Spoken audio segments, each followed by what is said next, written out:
The thing about your character is he's a very brash guy. He's got what I call the traditional Australian sort of spirit, hasn't he? That we like to think of ourselves as on the screen. He's a get-up-and-go guy. Right. Well, he's a bit sly. Yeah. He's kind of underhanded at times, but good underneath, I hope. Yeah, but even so very innocent. I think that was the interesting thing. Yeah. I mean, that character today is far more complicated.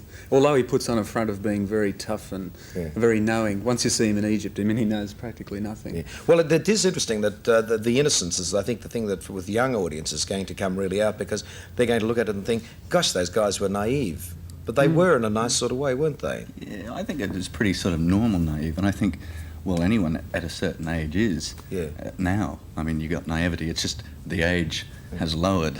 That's right, because television and everything, everyone knows about everything. Tell us about Snowy. Well, thank you for that.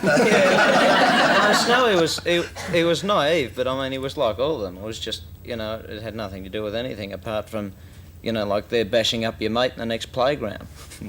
You know, what? Yeah. I mean, that's about the naivety, the extent of it. I mean, all of them. You know, But that's the one thing all the characters have in common. They're all going for some version of that reason. You know, like mine was just strictly that reason. What? Oh, sure, give me a gun. Yeah, you know, no idea. His was sort of hoist up in action. You know, not get up and go, but sort of a bit more. Once he was pushed, Try and stay in the background.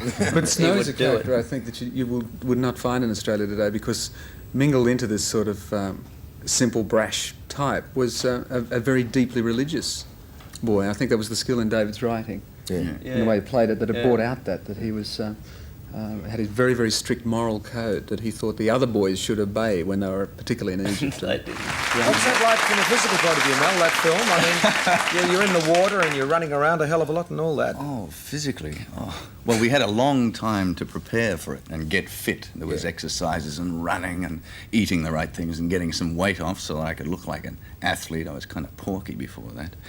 Kind of porky now, as a matter of fact. Oh, I'll swap you. You want to know what porky is? But it really was a training session to get into it all. It's interesting that almost every time I was required to run, I either had a virus or I'd eaten something in Egypt and it was not agreeing with me at all, so that it was kind of embarrassing having to take a shower after every second take. Well, the sweat in your forehead looked the real thing, and obviously was.